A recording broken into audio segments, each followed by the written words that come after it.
My work as a freelance writer often allows for a change of scenery, and a few months back, needing a solid block of uninterrupted time, I booked a secluded cabin nestled in the woods of upstate New York. It was late September, the air had that crisp, clean bite of early fall, and the surrounding trees were just beginning to hint at their autumnal transformation. The host, a friendly woman named Sarah, had been very responsive online, providing detailed directions and the lockbox code well in advance. I arrived in the late afternoon, the low sun casting long shadows across the gravel driveway. The cabin was exactly as pictured, rustic but cozy, with a stone fireplace and large windows overlooking the dense woods. I unpacked my laptop and notebooks, made a cup of tea, and settled onto the worn leather armchair by the fire, feeling a sense of tranquility wash over me. This was exactly what I needed. The first few hours passed peacefully. I outlined the project I was working on, the only sounds the gentle crackling of the fire and the occasional rustle of leaves outside. As evening began to deepen, painting the sky in hues of orange and purple, I decided to explore the small cabin a bit more. That's when I noticed it. Tucked away in a corner of the living room, partially obscured by a bookshelf, was a door I hadn't seen in any of the photos on the Airbnb listing. It was a simple wooden door, painted a dull gray, with an old-fashioned brass doorknob. Curiosity piqued, I walked over and tried the handle. It didn't budge. It was firmly locked. I shrugged it off, figuring it probably led to a storage space or maybe an unused part of the cabin. Old houses often had their quirks. Later that evening, as I was preparing a simple dinner in the small kitchen, I started hearing a faint sound. It was a rhythmic tapping, almost like someone gently knocking on wood. It seemed to be coming from the direction of the locked door in the living room. At first, I dismissed it as the wind whistling through the eaves or perhaps the old cabin settling. These things often made strange noises, but the tapping persisted. It was subtle, not loud enough to be immediately alarming, but its regularity was undeniably unsettling. It wasn't the random creaks and groans of an old building. This had a distinct pattern to it. Tap, tap, tap, pause, tap, tap. It was slow and deliberate. As the night wore on, and the silence of the woods pressed in around the cabin, the tapping intensified. It became more frantic, the rhythm uneven and hurried. Tap, tap, tap, pause, tap, tap, tap, tap, tap. It was enough to make the hairs on the back of my neck prickle. I found myself constantly glancing towards the locked door, my imagination conjuring all sorts of unsettling scenarios. Was it an animal trapped inside? Was there some kind of faulty mechanism in the wall? Just as I was reaching for my phone, intending to call Sarah, the host, I heard something else. It was faint, muffled, but undeniably there. A voice. It was a low, quiet male voice, and it seemed to be coming from directly behind the locked door. I strained my ears, holding my breath. Then I heard it clearly. It was whispering. Just one word. My name. My blood ran cold. I froze, my hand hovering over my phone. How could anyone behind that locked door know my name? I hadn't told anyone I was staying here except Sarah, and she was miles away. A wave of pure, unadulterated fear washed over me. I gripped my phone tightly, my thumb hovering over the emergency call button. I wanted to scream, to run out of the cabin and into the dark woods, but I was paralyzed by a primal fear. I listened intently, my heart pounding in my chest like a drum. Then, just as suddenly as it had started, the whispering stopped. The frantic tapping ceased. The cabin fell silent, the only sound the faint crackling of the dying embers in the fireplace. I stayed awake for the rest of the night, huddled on the armchair, every shadow seeming to writhe, every rustle of leaves outside sounding like approaching footsteps. I kept my phone clutched in my hand, ready to call for help that might never arrive in this isolated place. As soon as the first hint of dawn painted the eastern sky, I didn't hesitate. I threw my belongings haphazardly into my bag, not caring if I forgot anything. I didn't leave a note, didn't try to contact Sarah. I just wanted to get out.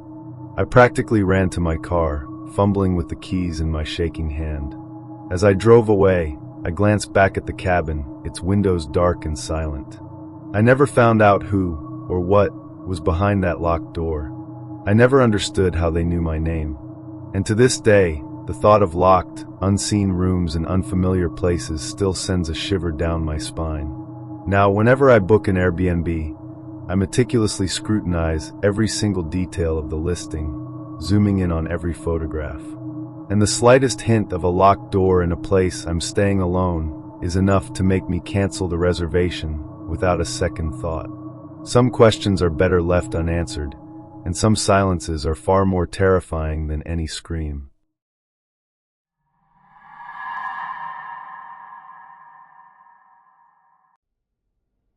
A couple of years ago, I was in Austin, Texas, for a tech conference. Being a software engineer in my early 30s, these events were a regular part of my professional life. Instead of a generic hotel room, I opted for an Airbnb, a modern-looking condo downtown that seemed conveniently located. The host, a young guy named Mark, was friendly enough during the brief key exchange and check-in. He gave me a quick rundown of the amenities and then left, saying he had errands to run. The condo was clean, minimalist in its design, and well-furnished. I settled in, unpacked my things, and then headed out to explore the city and grab some dinner. The evening was pleasant, and I enjoyed the vibrant atmosphere of Austin. When I returned to the condo a few hours later, everything seemed exactly as I had left it. I double-locked the door, as I always do when staying alone in a new place, and went to bed, looking forward to the conference the next day. The next morning, I woke up feeling refreshed. I made some coffee and started going over my notes for the day's sessions. That's when I noticed something odd. Sitting on the bedside table in the guest bedroom, a room I hadn't even used, was a small, antique music box. It was intricately carved from dark wood, with delicate floral patterns and what looked like mother-of-pearl inlay. It seemed completely out of place in the otherwise stark, modern decor of the condo.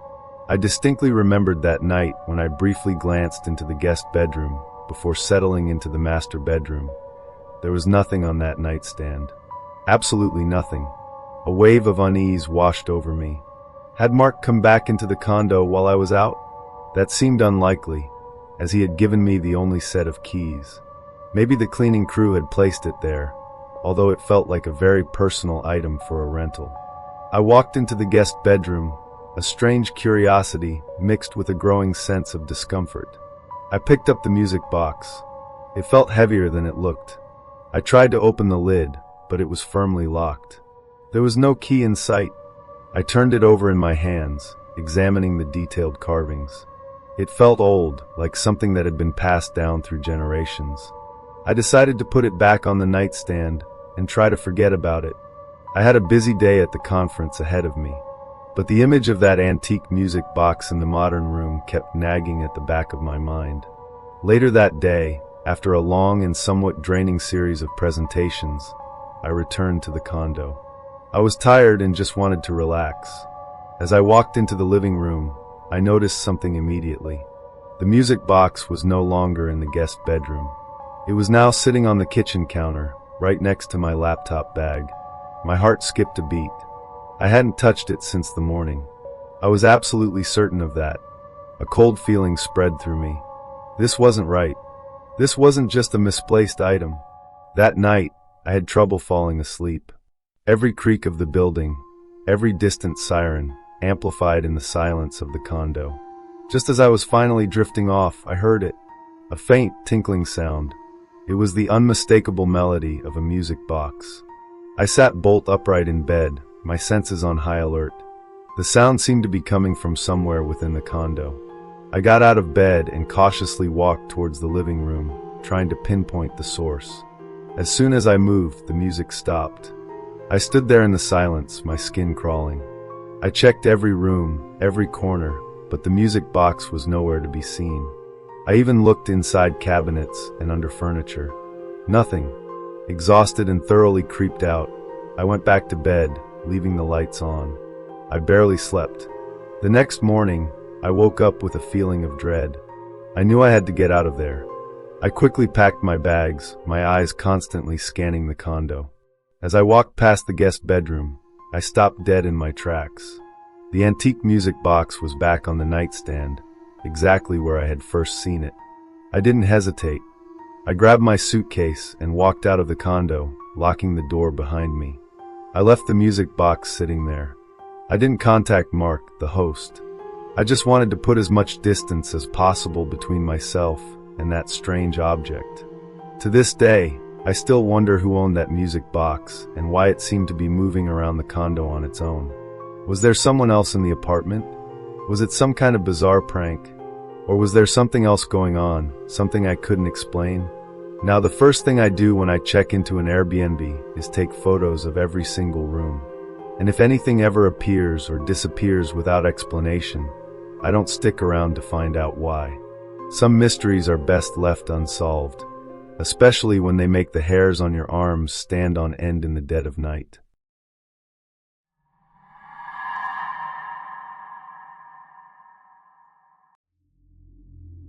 A few years back, I had to travel to Chicago for an academic conference. As a graduate student in my mid-20s, budget was always a consideration, so I opted for a room in a brownstone listed on Airbnb. The description mentioned that it was a shared house, but the host, a man named David, assured me he would be traveling for most of the week, so I would essentially have the place to myself. This sounded ideal, affordable and quiet. I arrived in Chicago late on a Tuesday evening. The brownstone was located in a charming, tree-lined neighborhood. David was there to greet me, a somewhat reserved man with a polite but distant demeanor.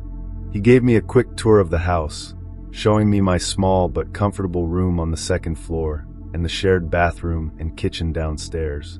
He reiterated that he had an early flight the next morning and would likely be gone for the remainder of my stay. After a brief exchange of pleasantries, he wished me a good night and headed to his room. I unpacked quickly and went to bed, tired from the journey. The next day, I spent most of my time at the conference. It was engaging and intellectually stimulating, but by late afternoon, I was ready for some quiet time. I returned to the brownstone around 6 p.m. The house was silent. It seemed David had indeed left. I made myself a simple dinner in the kitchen and then retreated to my room to catch up on some reading for the next day's sessions. As I sat at the small desk in my room, working on my laptop, I started to get this distinct feeling of being watched. It was subtle at first, a prickling sensation on the back of my neck. I glanced around the room, but nothing seemed out of place. The window overlooked a narrow back alley, dimly lit by a single flickering streetlight. I peered out, but saw nothing, just a few overflowing trash cans and the brick wall of the building next door. I tried to shake off the feeling, attributing it to being in an unfamiliar place alone. But as the evening wore on, the sensation persisted, growing stronger.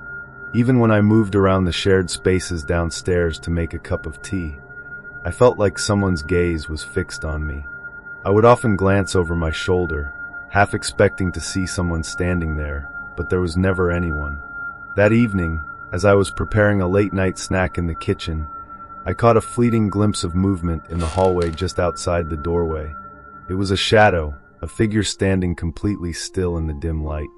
When I turned my head to look directly, it was gone.